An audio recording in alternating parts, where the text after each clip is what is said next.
Hello students, last lecture में हम लोगों ने क्या क्या सीखा था। लास्ट लेक्चर में हम लोगों ने इलेक्ट्रिक करंट तक सीख लिया था और आज के लेक्चर्स पे हमको कुछ टॉपिक कवर करने हैं। कौन कौन से टॉपिक कवर करने हैं देख लीजिएगा। हम लोग को आज इलेक्ट्रिक सर्किट के बारे में पढ़ना है, हम लोग को इलेक्ट्रिक कंपोनेंट और उसके सिंबल के बारे में पढ़ना है, और अमीटर के बारे में पढ़ना है, वोल्ट मीटर, और फाइनली ओम्स लॉ के बारे में पढ़ेंगे, जो कि सबसे बड़ा इम्पॉर्टेंट टॉपिक है हम लोगों के क्लास 10th की इलेक्ट्रिसिटी का। सबसे इम्पॉर्टेंट लॉ ओम्स लॉ है। आज हम लोग इसके बारे में डिटेल स्टडी करेंगे। तो आइए स्टार्ट करते हैं अपने पहले टॉपिक की ओर। तो पहला टॉपिक की अगर मैं बात करूं तो पहला टॉपिक हमारे पास क्या है बेटा, इलेक्ट्रिक सर्किट। क्या है टॉपिक? Electric circuit. क्या होता है इलेक्ट्रिक सर्किट? तो अगर मैं बात करूं इलेक्ट्रिक सर्किट की, तो इसमें एक क्लोज पाथ में जितने भी इलेक्ट्रिक इंस्ट्रूमेंट होते हैं, डिवाइस होती हैं, उन सबको हम लोग क्या करते हैं बेटा, लगा देते हैं। जैसे यहाँ पे मैं आपको दिखाऊं तो यहाँ पे आप लोग देख सकते हैं कि ये आपका बल्ब है, यहाँ पे ये बैटरी लगी है, यहाँ पे ये स्विच लगा हुआ है। जैसे स्विच को ऑन करेंगे बैटरी के थ्रू क्या होने लगेगी बेटा, करंट फ्लो होने लगेगी और ये बल्ब क्या होने लगेगा, जलने लगेगा। तो ये यहाँ पे ये पूरे कंप्लीट क्लोज्ड पाथ बन गया ना। तो इस कंप्लीट क्लोज पाथ को हम लोग क्या बोलेंगे बेटा, सिंपल सर्किट बोलेंगे या इलेक्ट्रिकल सर्किट बोलेंगे। तो इलेक्ट्रिकल सर्किट बेटा क्या होता है, it is the simple close path. Clear है? देखो यहाँ पर तो ये सारी डिवाइस लगी थी, यहाँ पे इसके सिंबल के अकॉर्डिंग में हम लोग पढ़ सकते हैं। तो आइए डिटेल में स्टडी करते हैं आखिर इलेक्ट्रिक सर्किट क्या होते हैं। तो बेटा यहाँ पे मैं बताना चाहूँगा, a close path in which current flows is known as an electric circuit.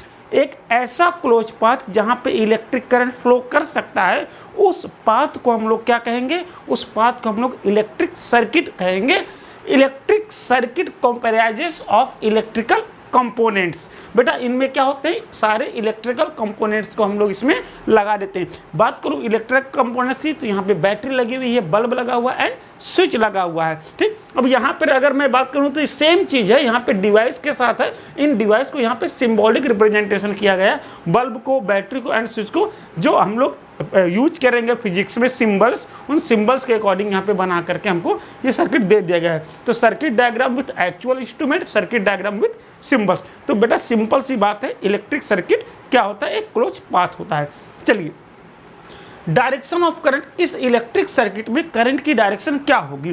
तो अगर मैं बात करूं करंट डायरेक्शन, तो पॉजिटिव टर्मिनल से नेगेटिव टर्मिनल की ओर करंट की डायरेक्शन रहेगी। अगर ये बैटरी लगाई हुई है, ये बैटरी का पॉजिटिव टर्मिनल है, तो यहाँ से करंट होती हुई जाएगी और इधर पे नेगेटिव टर्मिनल की तरफ करंट आएगी।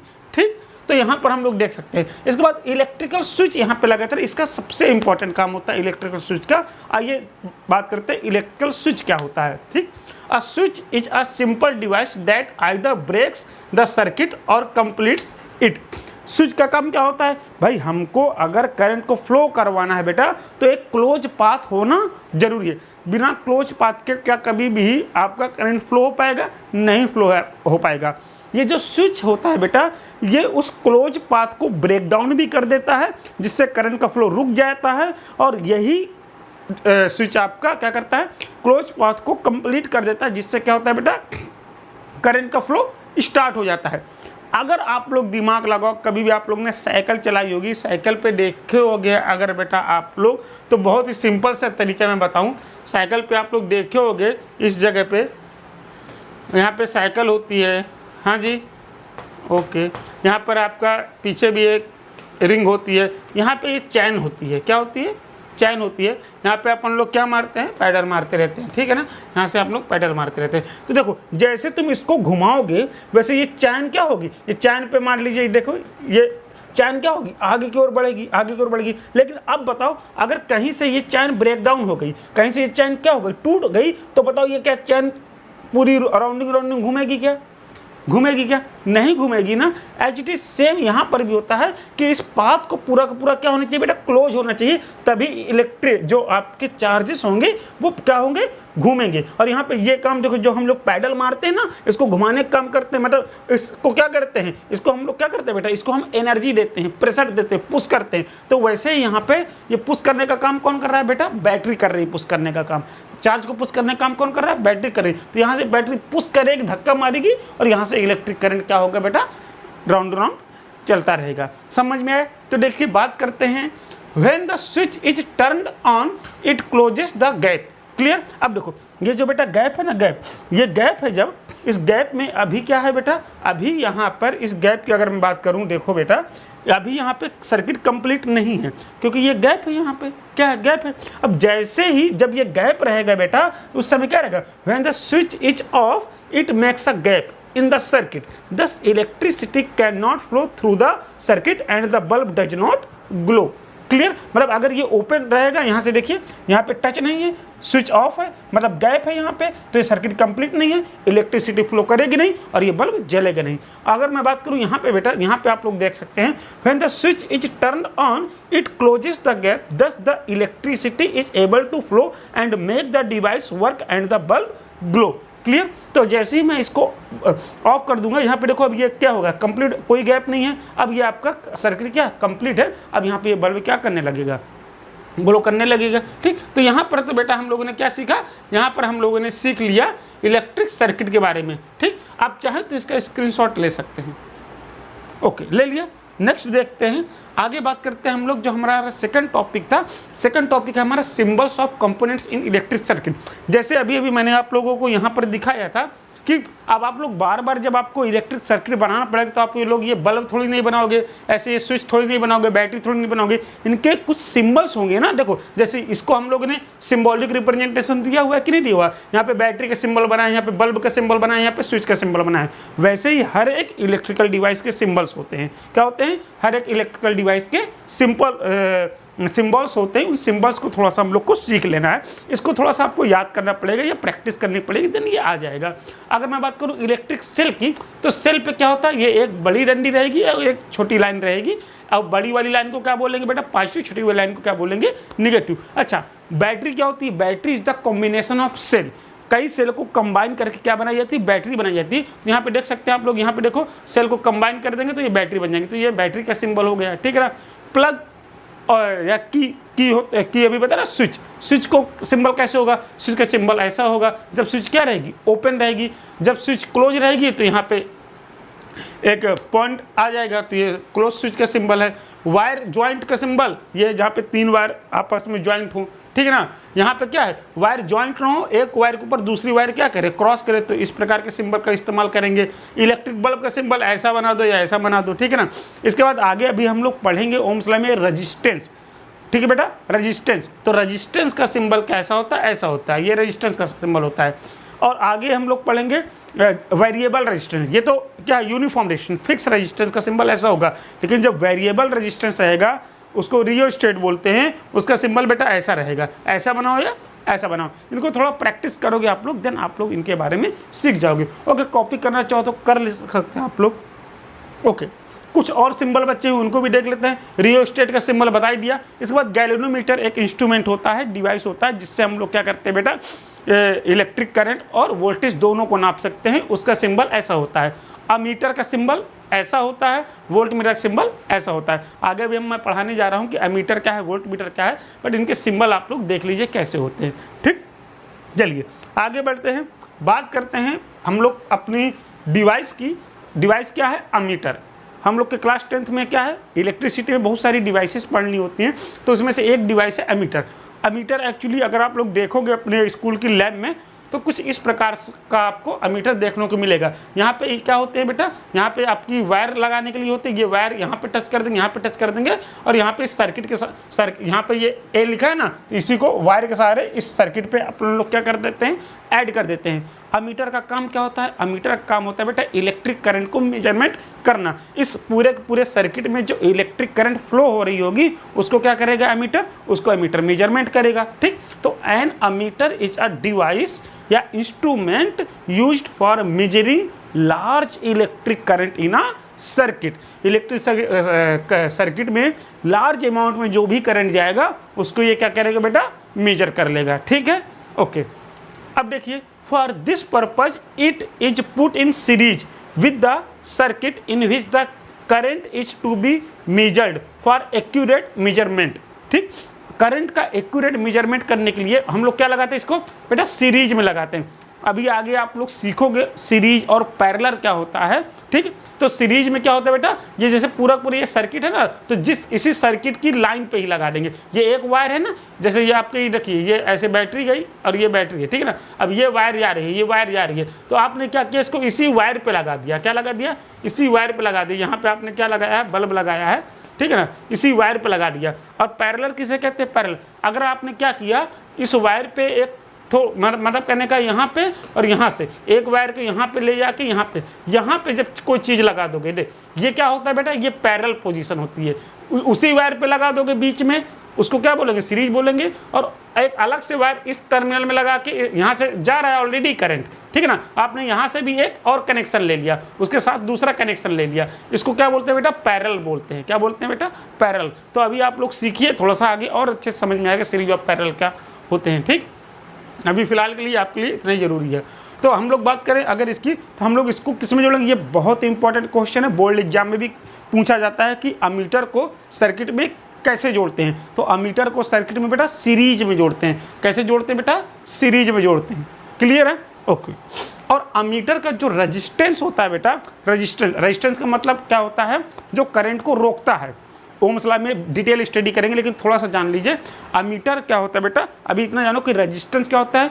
रेजिस्टेंस का काम होता है करंट को रोकना, करंट को रोकना रेजिस्टेंस का काम होता है, ठीक। तो अमीटर का जो रेजिस्टेंस होता है बेटा, वो एक आइडियल रेजिस्टेंस का, एक आइडियल अमीटर का जो रेजिस्टेंस होगा बेटा, वो 0 होगा। क्यों 0 होगा, क्योंकि इसके अंदर से जितनी करंट गुजरेगी उतनी ही करंट तो ये नाप के देगा। अगर इसका रेजिस्टेंस ज़्यादा हो जाएगा तो इसके अंदर से करंट गुजर ही नहीं पाएगी, तो ये ज़्यादा से ज़्यादा मेजरमेंट दे नहीं पाएगा। तो एक आइडियल अमीटर के लिए क्या कंडीशन होनी चाहिए कि उसका रेजिस्टेंस कैसा रहे, 0 रहे। उसका रेजिस्टेंस कैसा रहे, 0 रहे, कि ज़्यादा से ज़्यादा करंट उसके अंदर से गुजरे और वो एक्यूरेट करेक्ट वैल्यू हमको ला के दे दे, ठीक। समझ में आया आपको अमीटर का कॉन्सेप्ट क्या होता है बेटा। अमीटर एक डिवाइस है जो इलेक्ट्रिक करंट को नापने का काम करती है। इलेक्ट्रिक सर्किट में इसको सीरीज में जोड़ते हैं। और आइडियल अमीटर का जो रेजिस्टेंस होता है वो बेटा 0 होता है, 0 होता है, ठीक। कॉपी करिए, नेक्स्ट देखते हैं, ठीक। अगली बात करूं मैं वोल्ट मीटर की बेटा। किसकी बात करूं, वोल्ट मीटर की। तो वोल्ट मीटर आप लोग देखोगे आपकी लैब में या तो इस तरह का रखा मिलेगा या तो इस तरह का रखा मिलेगा। ये दोनों ही क्या है बेटा, वोल्ट मीटर हैं। देख के कंफ्यूज ना हो जाइएगा, ऐसा भी होता है और ऐसा भी होता है। जो आप लोग के घर में जो मैकेनिक वगैरह आते होंगे बिजली बनाने, वो इस तरह का लेके आते होंगे वोल्ट मीटर, ठीक है। और लैब वगैरह में इस तरह का वोल्ट मीटर का हम लोग यूज करते हैं, ठीक। अब वोल्ट मीटर क्या है, वोल्ट मीटर का काम क्या होता है बेटा, वोल्ट मीटर का काम होता है वोल्टेज को नापना, 2 पॉइंट के बीच के पोटेंशियल डिफरेंस। पोटेंशियल डिफरेंस आपको हमने समझाया था ना लास्ट लेक्चर पे, ठीक है। पोटेंशियल डिफरेंस क्या होता है, एक पॉइंट से दूसरे पॉइंट तक किसी यूनिट चार्ज को ले जाने में किया गया वर्क डन क्या कहलाता है, उन दोनों पॉइंट के बीच का पोटेंशियल डिफरेंस कहलाता है। तो उन दोनों पॉइंट के बीच का पोटेंशियल डिफरेंस अगर अपने को जानना है तो इस वोल्ट मीटर की हेल्प से हम लोग उन दोनों पॉइंट के बीच का पोटेंशियल डिफरेंस मेजर कर सकते हैं। एक पॉइंट में एक वायर लगा देंगे, दूसरे पॉइंट में दूसरी वायर लगा देंगे, then we can calculate the potential difference, ठीक। A volt metre is a device used for measuring electrical potential difference between 2 points in a circuit, ठीक, ओके। अब यहाँ पर फिर बात करें, अब देखो उसको अगर हम लोग बात करो तो जैसे वायर जा रही थी ना, इसी वायर पे हम लोग एमीटर लगा दिया था। यहाँ पे एमीटर को क्या कर दिया था बेटा, यहाँ पे एमीटर को लगा दिया था, बट वोल्ट मीटर को सीरीज में ना लगा के देखो एक अलग से वायर लेके गए, एक अलग से वायर लेके गए, इस जगह पे अपन ने क्या किया, वोल्ट मीटर को लगा दिया। तो वोल्ट मीटर को कैसे लगाए बेटा, इस इलेक्ट्रिक सर्किट के पैरेलल लगाए हैं। कैसे लगाए हैं, पैरेलल लगाए हैं। इस चीज का बिल्कुल दिमाग में भर लीजिएगा। वोल्ट मीटर और अमीटर दोनों क्वेश्चन पूछे जाते हैं। अमीटर को सीरीज में लगाएंगे, कहाँ लगाएंगे सीरीज में, पूरे के पूरे आपका ये जो इलेक्ट्रिक सर्किट रहेगा, इस इलेक्ट्रिक सर्किट में सीरीज में लगाएंगे, किसको, अमीटर को। लेकिन बात अगर आती है वोल्ट मीटर की, तो वोल्ट मीटर को कैसे लगाएंगे, पैरेलल फॉर्म में लगाएंगे। कैसे लगाएंगे बच्चों, पैरेलल फॉर्म पे लगाएंगे, ठीक, ओके। तो for this purpose it put in parallel with that branch of circuit at the ends of which the potential difference is to be measured। जहाँ पे potential difference measure करना होता है वहाँ पे इस एंड और इस एंड पे measure करना है, तो इसके जाके पैरेलल पे वोल्ट मीटर हम लोगों ने लगा दिया, ठीक। तो ये तो हुआ वोल्ट मीटर और ammeter, okay. Next difference between ammeter and volt meter, दोनों के बीच का डिफरेंस क्या है? तो सबसे पहले तो देखिए, ये आपका वो अमीटर है, ये आपका क्या है? वोल्ट मीटर है। पहला डिफरेंस तो यही है, an ammeter is measuring instrument use to measure the current in a circuit. इसका काम क्या होता है? सर्किट का पोटेंशियल मेजर करता है, ठीक है ना, किन्हीं भी दो पॉइंट के बीच का पोटेंशियल मेजर करने का काम आता है। ओके, और कुछ डिफरेंस और है, उनको भी देख लेते हैं। पहला डिफरेंस क्या है? Ammeter is a device use to measure the current in the conductor. Ammeter should be connected in series. कैसे कनेक्ट होगा? सीरीज में। Volt meter is device use to measure in potential, it placed parallel across the conductor. कैसे इसको कैसे हम लोग लगाएंगे? Parallel लगाएंगे। दो डिफरेंस क्लियर होंगे। तीसरा क्या है?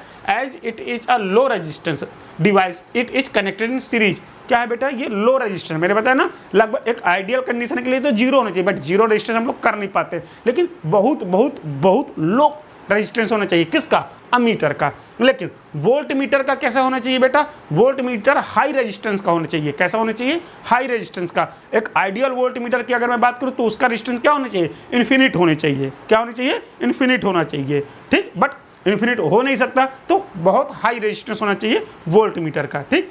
Okay, it absorbs a large amount of current. ये क्या कर सकता है? Large amount of current absorb कर सकता है। कौन? अमीटर। ये क्या करता है? Draw negligible amount of current. ये क्या करता है बेटा? Volt meter negligible. भाई इसका क्या होता है? खूब ज़्यादा रेजिस्टेंस रहता है। जब ज़्यादा रेजिस्टेंस रहेगा तो क्या करंट आ पाएगा? क्या नहीं आ पाएगा। तो ये बहुत ही लो अमाउंट पे करंट को क्या करता है? जाने देता है अपने पास से। तो ये तो हुआ difference between ammeter and volt meter, ठीक। ओके, हमारा अगला टॉपिक है, आज के सेशन का लास्ट टॉपिक है ओम्स लॉ। ओम्स लॉ क्या कहता है उसके बारे में हम लोगों को पढ़ना है। ये आपके चैप्टर का सबसे इंपॉर्टेंट कॉन्सेप्ट है ओम्स लॉ। इवन आपके चैप्टर का पूरी की पूरी इलेक्ट्रिसिटी का पहला इंपॉर्टेंट लॉ है ओम्स लॉ, ठीक। ये ओम्स लॉ है क्या और किसने दिया था? देखिए, अगर मैं बात करूं, this law was given by German physicist George Simon Ohm's. कब दिया था? 1827। अब साइंटिस्ट का नाम क्या था? जॉर्ज साइमन ओम। अब जिस साइंटिस्ट ने खोज दिया उसी साइंटिस्ट के नाम पर पहले क्या होता था? आपका जो भी लॉ होता था उन्हीं के नाम पे पड़ जाता था। तो जॉर्ज साइमन ओम ने इसकी डिस्कवरी की थी, इसीलिए इस लॉ का नाम क्या हो गया? ओम्स लॉ हो गया। अब ये लॉ बताता क्या है उसके बारे में हमको अंडरस्टैंड करना है, ठीक है। It gives a relationship between. अब देखिए, हमारी इलेक्ट्रिसिटी में तीन चीज सबसे ज़्यादा इंपॉर्टेंट होती हैं। कौन सी तीन चीज सबसे ज़्यादा इंपॉर्टेंट होती हैं? एक आई मतलब इलेक्ट्रिक करंट, एक वी मतलब पोटेंशियल डिफरेंस, एक आर मतलब रेजिस्टेंस। ये तीन चीज बहुत इंपॉर्टेंट होती है। और इन्होंने इन तीनों के ही आपस में क्या दे दिया था? रिलेशन दे दिया था, या ऐसा कह सकते हैं इन्होंने वी और आई के बीच में हमको रिलेशन इस्टेब्लिश करके दिया था। किन्होंने? ओम्स ने। ओम्स ने क्या दिया था बेटा? It gives a relation between current I flowing in a metallic wire and potential difference V across its terminal. I और वी में क्या रिलेशन है, उस रिलेशन को इन्होंने हमको बताया था और उस रिलेशन को हमको दिया था। अच्छा, उन्होंने क्या रिलेशन दिया था? उस रिलेशन को अंडरस्टैंड करने के लिए हम लोग एक एग्जाम्पल का सहारा लेते हैं। किसका सहारा लेते हैं बेटा? एक एग्जाम्पल का सहारा लेते हैं। अगर उस एग्जाम्पल को आप लोगों ने अच्छे से सीखा तो ओम्स लॉ अपने आप आपको समझ में आ जाएगा। देखिए, अगर मैं बात करूं किसकी, ये मान लीजिए हमारे पास का एक कोई पंप हाउस है। पंप हाउस मतलब जहाँ से पानी आता है, ठीक। ओके, अगर पंप हाउस की मैं बात करूं तो यहाँ पे देखो ये क्या लगे हैं? पाइप लगे हुए। पाइप से क्या आ रहा है? वाटर फ्लो हो रहा है, हमारे घर तक आ रहा है, ठीक। तो देखो, अब मैं इसको थोड़ा सा कंपेयर करा दूं। पंप हाउस को अगर मैं क्या कहूँ? सर्किट बोलूँ। और पाइप को क्या बोलूँ? ये पाइप को क्या बोलूँ? अपनी वायर बोलूँ। इस पंप को मैं क्या बोलूँ? बैटरी। बैटरी का काम क्या होता है? पुश करना, प्रेशर देना, चार्ज को फ्लो कराना। वैसे पंप का काम क्या होता है? प्रेशर देना, पानी को फ्लो कराना। ओके, पंप का जो प्रेशर है वो क्या है? वो बैटरी का वोल्टेज है। भाई वोल्टेज ज़्यादा होगा तो ज़्यादा प्रेशर लगाएगा, वोल्टेज कम होगा तो कम प्रेशर लगाएगा। और वाटर फ्लो जो होगा, यहाँ पे हम लोग मान लेते हैं चार्ज फ्लो मान लेते हैं। क्या मान लेते हैं? चार्ज फ्लो या करंट फ्लो मान लेते हैं, ठीक। ओके, अब मैंने क्या किया? अब मैंने यहाँ पर एक पाइप ली। क्या है बेटा? ये पाइप में वाटर फ्लो हो रहा है। यहाँ से ये क्या हो रहा है? पंप क्या कर रहा है बेटा? प्रेशर अप्लाई कर रहा है और इस पाइप के थ्रू वाटर फ्लो हो रहा है। जब इस पाइप के थ्रू वाटर फ्लो हो रहा था तो हमने क्या किया? मैंने मेजरमेंट किया, इसका देखा कि किस प्रकार से इसमें वाटर फ्लो हो रहा है। ठीक, तो मैंने एक ग्राफ बनाया। ग्राफ कैसा बनाया बेटा? ग्राफ मैंने बनाया किसका? Pressure per unit. इस पूरे पाइप में पर यूनिट प्रेशर कितना अप्लाई हो रहा है और पानी का फ्लो पर यूनिट कितना है। मैंने देखा 0 प्रेशर पे तो 0 फ्लो रहेगा भाई, जब कोई प्रेशर ही नहीं लग रहा तो पानी का फ्लो 0 रहेगा। फिर मैंने क्या किया, प्रेशर 1 बढ़ा, 1 यूनिट प्रेशर क्या हुआ? इंक्रीज हुआ। तो यहाँ पे देखा जो पानी का फ्लो है वो कितना? 2 यूनिट इंक्रीज हुआ। अब मैंने देखा प्रेशर 2 यूनिट इंक्रीज हुआ, यहाँ पर जो फ्लो ऑफ वाटर है वो कितना? 4 यूनिट से इंक्रीज किया। अब मैंने 3 किया तो फ्लो ऑफ वाटर कितना हुआ? 6 यूनिट से इंक्रीज किया। तो मैंने इसको क्या किया, सिंपल सा इसका एक ग्राफ बनाया। जब मैंने ग्राफ बनाया तो देखा एक स्ट्रेट लाइन मुझको मिल रही थी। ओके ठीक। अब दूसरे मोहल्ले पे सेम पाइप है। ठीक, अब कोई दूसरे मोहल्ले पे कुछ शैतान लोगों ने इस पाइप के अंदर कुछ देखो बेटा ईंटें वगैरह डाल दी हैं। ठीक, ईंटें वगैरह डाल दी हैं तो देखो प्रेशर वही है। अब जब ईंटें डाल दी हैं तो फ्लो कम हो गया। ठीक है ना? तो देखो 0 पे तो 0 रहेगा, लेकिन जब प्रेशर 1 था, अब यहाँ पे फ्लो कितना है? 1 यूनिट है। फ्लो कितना है? 1 यूनिट है। अब जब प्रेशर 2 आया तो फ्लो कितना हुआ? 2 यूनिट हुआ। जब प्रेशर 3 हुआ तो फ्लो कितना हुआ? 3 हुआ। इससे कम है फ्लो। लेकिन जब मैंने इसका भी ग्राफ बनाया फिर भी मुझको फिर से क्या मिला? स्ट्रेट लाइन मिला। क्या मिला बेटा? स्ट्रेट लाइन मिला। जब यहाँ पर ऐसा मिला मेरे को स्ट्रेट लाइन, तो एक क्या मिला? एक ये जो वाटर का प्रेशर है, ये जो प्रेशर अप्लाई हो रहा है बेटा प्रेशर पंप के द्वारा, ये प्रेशर और इस फ्लो के बीच में एक रिश्ता मिल गया। क्या मिल गया? एक रिश्ता मिल गया। वो रिश्ता क्या है? For a given pipe F flow, जो फ्लो है वाटर का फ्लो डायरेक्टली प्रोपोर्शनल है किसके? प्रेशर अप्लाई के। तो ये रिश्ता हमको मिला। समझ में आया ना? बहुत ही सिंपल रिश्ता मिला। ठीक, ये सिंपल रिश्ता क्या है कि जो फ्लो ऑफ वाटर है वो डायरेक्टली प्रोपोर्शनल है किसके? प्रेशर अप्लाई के। मतलब प्रेशर बढ़ेगा तो फ्लो ऑफ वाटर भी बढ़ेगा, प्रेशर घटेगा तो फ्लो ऑफ वाटर भी घटेगा। तो क्या मिला हमको? इससे हमको एक सिंपल रिलेशन मिल गया। एफ एंड पी क्या है? लीनियर है। क्या है बेटा? लीनियर है। क्या है? लीनियर है। अच्छा, यहाँ पे ये जो ईंटें वगैरह आ गए थे, ये क्या है? ये तो रेजिस्टेंस है ना, यही तो पानी को रोक रहा है भाई। अगर ये ईंटें ना होते तो पानी तो इस तरह आता है ना। ये ईंटें वगैरह क्या है? यही तो रेजिस्टेंस है, यही तो पानी को रोक रहे हैं ना, पानी को रोक रहे हैं। तो देखो इससे हमको सिर्फ एक कॉन्सेप्ट समझना है, क्या? कि एफ और पी क्या है? लीनियर है। एफ और पी लीनियर हैं और यहाँ पे ये रेजिस्टेंस क्या है बेटा? कांस्टेंट है। एक बात सुनिए, ये दोनों ही चीज एक दूसरे का कॉन्सिक्वेंट है। क्या है? कॉन्सिक्वेंट। क्यों? अब देखो अगर एफ और पी लीनियर हैं तब क्या है? रेजिस्टेंस आपका कांस्टेंट है, या फिर जब रेजिस्टेंस कांस्टेंट है तभी एफ और पी क्या है? लीनियर है। अगर ये कांस्टेंट नहीं होगा तो ये लीनियर नहीं होंगे, और अगर ये लीनियर नहीं होंगे तो ये कांस्टेंट नहीं होगा। तो ये दोनों हैं एक ही चीज, एक ही सिक्के के दो पहलू हैं। आप चाहे इसको ऐसे देखो या तो इसको ऐसे देखो। अगर आप लोगों ने ये कॉन्सेप्ट सीख लिया है तो ओम्स लॉ में बड़ी सिंपल सी बात है। मैंने आपको बताया था कि हमको क्या कर देना है? इस एफ को हमको क्या कर देना है बेटा? रिलेट कर देना है वी से। और इस ये एफ क्या है बेटा? एफ फ्लो ऑफ वाटर है, तो ये क्या हो जाएगा? करंट हो जाएगा। अब ये प्रेशर क्या है? प्रेशर वोल्टेज है, वोल्टेज ये क्या हो जाएगा? वी। तो I is directly proportional to V. Ohm's law हमको यही बताता है। तो चलिए देखते हैं, ओम्स लॉ को समझते हैं। ठीक है,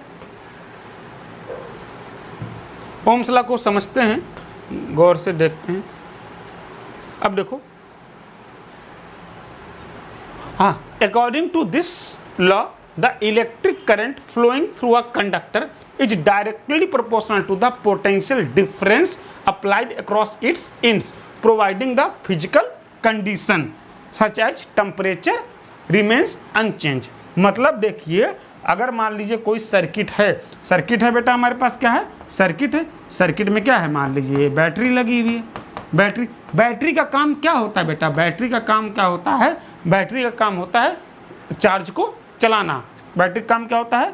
चार्ज को चलाना होता है। ठीक, यहाँ पे कोई रेजिस्टेंस है आर। ठीक, अब ये बैटरी क्या करती है? चार्ज को ताकत देती है। क्या देती है? चार्ज को चलने की ताकत देती है। चार्ज को चलने की ताकत देती है। अब ये ताकत जितनी ज़्यादा बढ़ाते जाओगे चार्ज उतना ही ज़्यादा तो यार बढ़ते जाएंगे, चार्ज उतनी तेजी से तो फ्लो होंगे। तो सिंपल सी बात है कि करंट क्या होगी? डायरेक्टली प्रोपोर्शनल होगी किसके? वी के। करंट क्या होगी? डायरेक्टली प्रोपोर्शनल होगी किसके? वी के। क्लियर है बेटा यहाँ तक? ओके, तो आइए देखते हैं ओम्स लॉ पे आगे। तो ओम्स लॉ फाइनली क्या कहता है? ओम्स लॉ फाइनली कहता है जो if V is potential difference applied across the ends, दो इंड्स के बीच का पोटेंशियल डिफरेंस कितना है? V of a conductor through which current flow, then according to Ohm's law, क्या बताता है Ohm's law? V directly proportional to I। अब अच्छा ये प्रोपोर्शनलिटी साइन हटाएंगे तो एक इक्वलिटी और एक कांस्टेंट आएगा, तो V is equal to I और ये R क्या आ गया बेटा? R is the proportionality constant. तो here R is the constant of proportionality called resistance of the conductor at a given temperature. किसी भी गिवन टेम्परेचर पे टेम्परेचर चेंज हो जाएगा तो R की वैल्यू भी चेंज हो जाएगी, ठीक है। अब इसी चीज़ को हम लोग I equal to V by R भी लिख सकते हैं, या और करके अगर मैं बात करूं तो V by I equal to क्या होगा? R भी हो सकता है। इसका मतलब क्या है?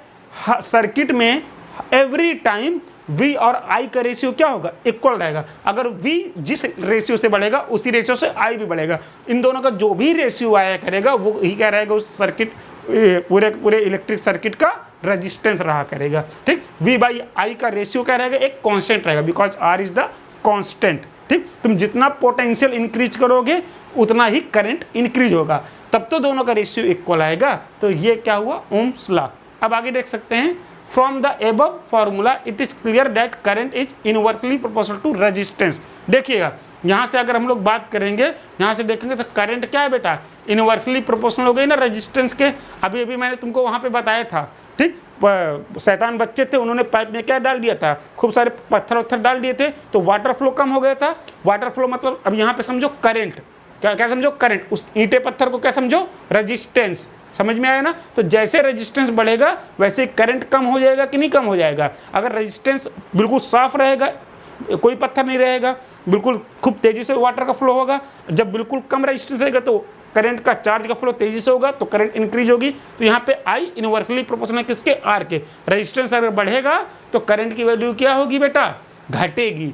अगर रेजिस्टेंस कम होगा तो करंट की वैल्यू क्या होगी? इंक्रीज होगी, ठीक। इफ रेजिस्टेंस इज डबल, अगर रेजिस्टेंस को मैंने क्या कर दिया? डबल कर दिया, तो यहाँ पे क्या होगा? Current gets half, and resistance half, the current gets double. Okay, clear. Next देखते हैं। नेक्स्ट है ग्राफ V और I का। जैसे मैंने ग्राफ आपको उसका बना के दिखाया था ना अभी, पंप का, और बात करें पंप का और वाटर फ्लो का, सेम ग्राफ मैंने क्या किया? कोई एक इलेक्ट्रिक सर्किट लिया।